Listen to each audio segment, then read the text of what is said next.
है कि भारत में सबसे पहले जो परकीय है जो नाविक के जरिए भारत पहुंचा था, क्या है उसका नाम? Vasco the gamma. नाम सुना है आपने? लगभग 1498 में क्या हुआ है कि ये भारत में आया था। लगभग दक्षिण अफ्रीका को टर्न मार के, जिसे हम केप ऑफ गुड होप कह सकते हैं, और केप ऑफ गुड होप को टर्न लगा के लगभग भारत के कैलिकट, इस जिसे हम कलकत्ता कह सकते हैं, पश्चिम बंगाल की राजधानी, उस क्षेत्र में वो आया था। उस वक्त कैलिकट का राजा झामोरी था। मतलब आज जिस तरह से होका यंत्र के जरिए हम डायरेक्शन बता सकते हैं, लेकिन उस वक्त इसका शोध नहीं लगा था।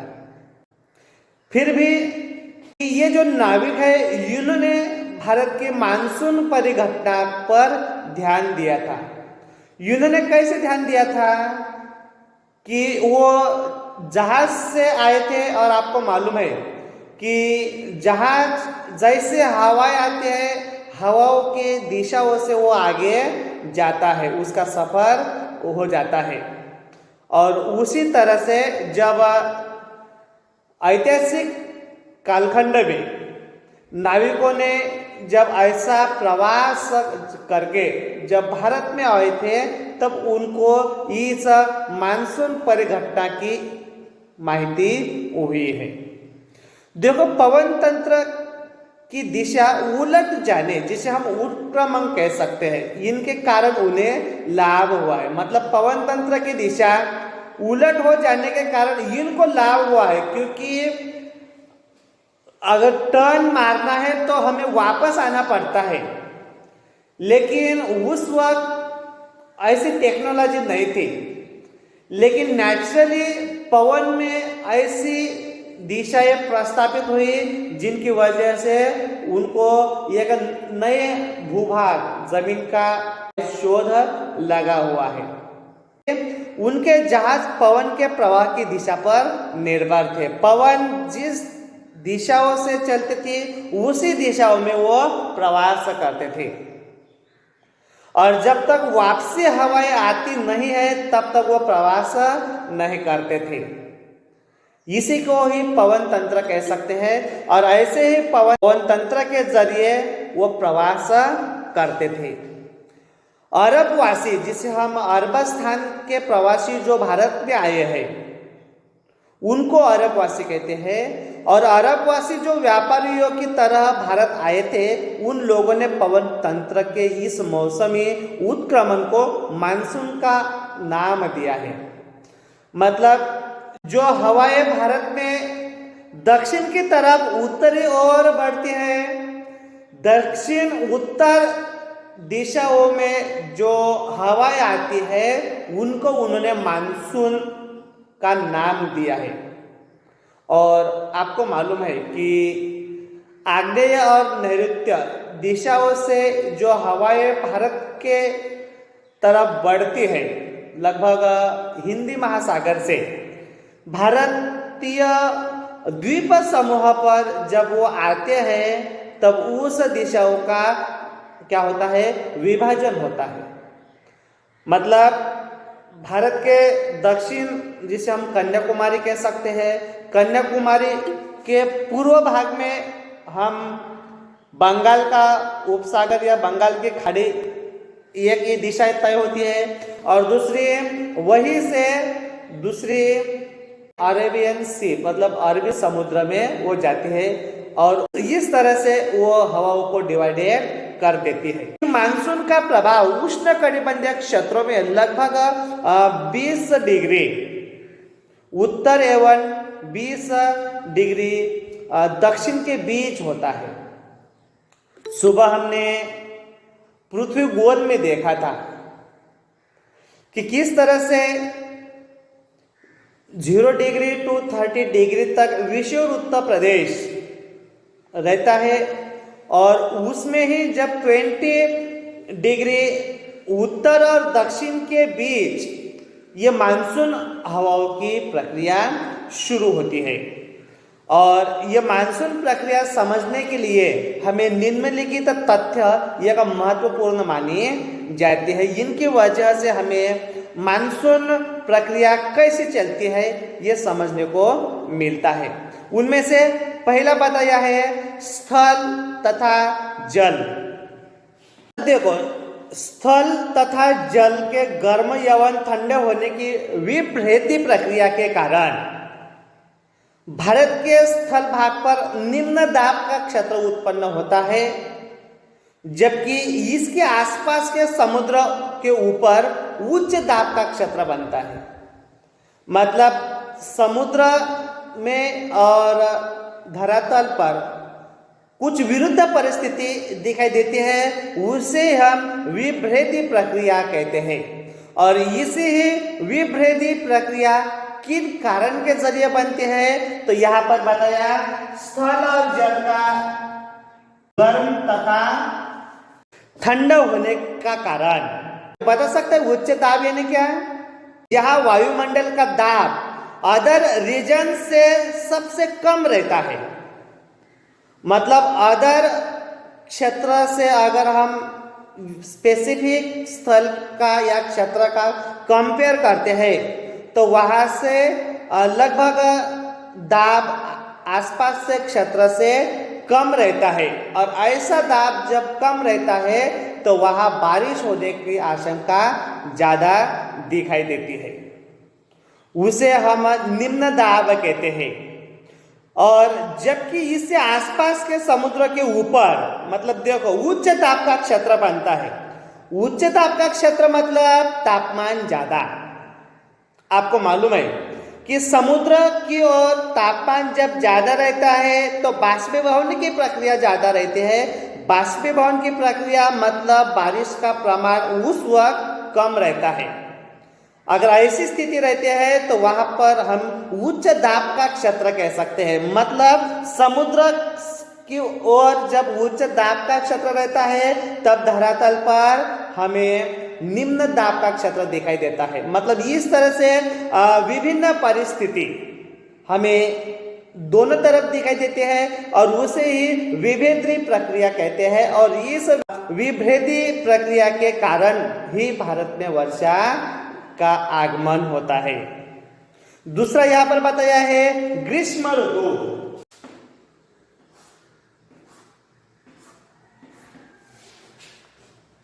ग्रीष्म ऋतु को ही हम क्या कहते हैं?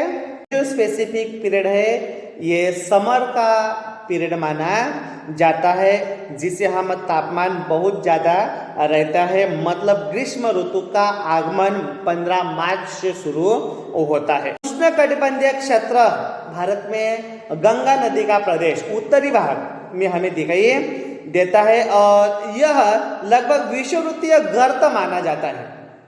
विषुववृत्तीय गर्त यानी क्या कि लगभग विषुववृत्त का 5 अंश उत्तर और 5 अंश दक्षिण के मध्य का जो भाग है उसे हम उष्णकटिबंधीय अभिसरण क्षेत्र कहते हैं और इसे विषुववृत्त गर्त माना जाता है।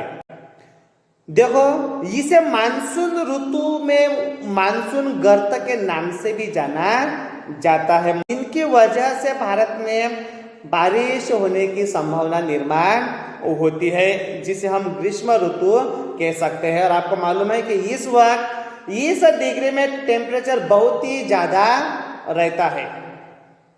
दूसरा है ये ग्रीष्म ऋतु। और तीसरा कारण यहाँ पर बताया है हिंद महासागर में मेदागास्कर के पूर्व लगभग 20 डिग्री दक्षिण अक्षांश से ऊपर उच्च दाब वाला क्षेत्र है।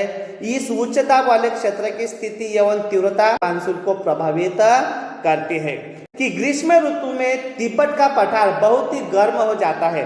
प्रशांत महासागर के भाग जब वहां पर आपको उपोष्ण पश्चिम जेट स्ट्रीम दिखाई देते हैं, तिब्बत में हमें वो दिखाई नहीं देती है, क्योंकि वहां पर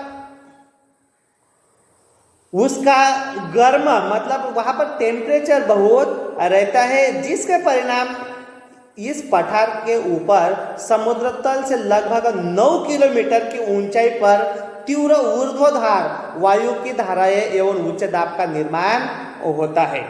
और देखो, इसी ग्रीष्म ऋतु में हिमालय के उत्तर पश्चिम जेट धाराओं के तथा भारतीय प्रायद्वीप के ऊपर उष्ण कटिबंधीय पूर्वी जेट धाराओं का प्रभाव होता है। ये चित्र 4.3 में आपको दिखाई देता है। इसके अतिरिक्त दक्षिण महासागर के ऊपर दाब की अवस्थाओं में परिवर्तन भी मानसून को प्रभावित करता है। मतलब दक्षिण महासागर के ऊपर जो दाब निर्माण होता है, मतलब हिंद महासागर में जो दाब निर्माण होता है, उस दाब की वजह से दक्षिण प्रशांत महासागर के उष्ण कटिबंधीय पूर्वी भाग में उच्च दाब अपने आप तैयार होता है। मतलब देखो, उच्च दाब यानी कि पृथ्वी के ऐसा भाग जहाँ पर अदर एरिया से अगर उनकी कंपेयर करते हैं तो वायुदाब ज़्यादा रहता है। और आपको मालूम है कि जब उस जगह जब चक्रवात की परिस्थिति निर्माण होती है, तो चक्रवात की परिस्थिति की वजह से वहाँ पर उच्च दाब निर्माण होता है, जो प्रशांत महासागर के में हमें दिखाई देती है। इनके अलावा उसी वक्त हिंद महासागर के उष्ण कटिबंधीय पूर्वी भाग में निम्न दाब होता है। मतलब प्रशांत महासागर जो उत्तरी भाग में जब उच्च दाब टेम्परेचर ज्यादा ऐसी परिस्थिति निर्माण होती है, तो उसी वक्त भारत के दक्षिण में हिंद महासागर में निम्न दाब की प्रक्रिया निर्माण होती है। अवरोध मतलब विरुद्ध परिस्थिति हमें यहाँ दिखाई देती है। पूर्वी प्रशांत महासागर के ऊपर हिंद महासागर की तुलना में निम्न दाब का क्षेत्र निर्माण होता है और दाब की अवस्था में इस नियतकालिक परिवर्तन को दक्षिण दोलन के नाम से जाना जाता है। दक्षिण दोलन यानी क्या है, जिसे हम एल नीनो कह सकते हैं, जिसे हम ENSO कहा जाता है, जिसे हम क्या कहते हैं, एलिनिनो। प्रशांत महासागर का एक भाग पेरू देश का है और उसी क्षेत्र में टेम्परेचर बहुत बढ़ता है। जो ईद अदर प्लेस की या प्रशांत महासागर से कंपेयर हम करते हैं, तो उसे ही हम क्या कहते हैं, एनसो कह सकते हैं, जिसे हम दक्षिण दोलन भी कह सकते हैं। दोलन यानी क्या कि दोलन यानी कि आगमन या प्रवेश द्वार, जिसे हम कह सकते हैं। मतलब बारिश को आने की शुरुआत जिस जगह से होती है उसे ही दोलन कहा जाता है और ऐसे ही दक्षिण दोलन के नाम से यह प्रदेश माना जाता है। और देखो यहाँ पर डार्विन यानी कि उत्तर ऑस्ट्रेलिया, जिसे हम हिंद महासागर का 12°30' दक्षिण का लगभग 131 डिग्री पूर्व का ये प्रदेश माना जाता है, तथा ताहिती मतलब ये प्रशांत महासागर का प्रदेश है। मतलब देखो, उत्तरी ऑस्ट्रेलिया का जो भाग डार्विन का है और प्रशांत महासागर का दक्षिण भाग जो ताहिती नाम से जाना जाता है, इसके दाब के अंतर की गणना मानसून की तीव्रता के पूर्वानुमान के लिए जानी जाती है। मतलब यहाँ कुछ ऐसे चेंजेस होते हैं, उससे हम पूर्वानुमान लगा सकते हैं कि बारिश कहाँ पर और कौन से किस दौरान आ सकती है। अगर दाब का अंतर ऋणात्मक है तो इसका अर्थ होगा औसत से कम तथा विलंब। मतलब देखो, यहाँ पर पूर्वानुमान किस तरह से लगा सकते हैं। आप जब न्यूज देखते हो तो उसमें मौसम की जब जानकारी मिलते हैं तब हमें हवामान का अंदाज बताया जाता है। तो वो किसके तौर पर लगाया जाता है, तो यहाँ एक पॉइंट एलिनिनो यानी कि एनसो के नाम से यहाँ पर बताया है, जो लगभग ऑस्ट्रेलिया जिसे प्रशांत महासागर और भारत का जो भाग है हिंद महासागर के दौरान किस तरह से चेंजेस होते हैं और किस तरह से पूर्वानुमान लगाया जाता है, ये यहाँ पर बताया है। दाब के अंतर की गणना मानसून की तीव्रता के पूर्वानुमान के लिए जानिए। ऋणात्मक रहता है, ऋणात्मक यानी कि बारिश कम या बारिश देरी से आ रही है, ऐसा हम बता सकते हैं, या विलंब से आ रही है। इस तरह से भारतीय मानसून की शुरुआत लगभग किस तरह से हिंद महासागर, प्रशांत महासागर के दौरान विभिन्न परिणाम हमें दिखाई देता है। इनके अलावा एल नीनो के जरिए किस तरह से हम अंदाज या पूर्वानुमान बता सकते हैं, इसकी हमें जानकारी यहाँ मिलती है। नेक्स्ट टॉपिक हमारा है मानसून का आगमन एवं वापसी।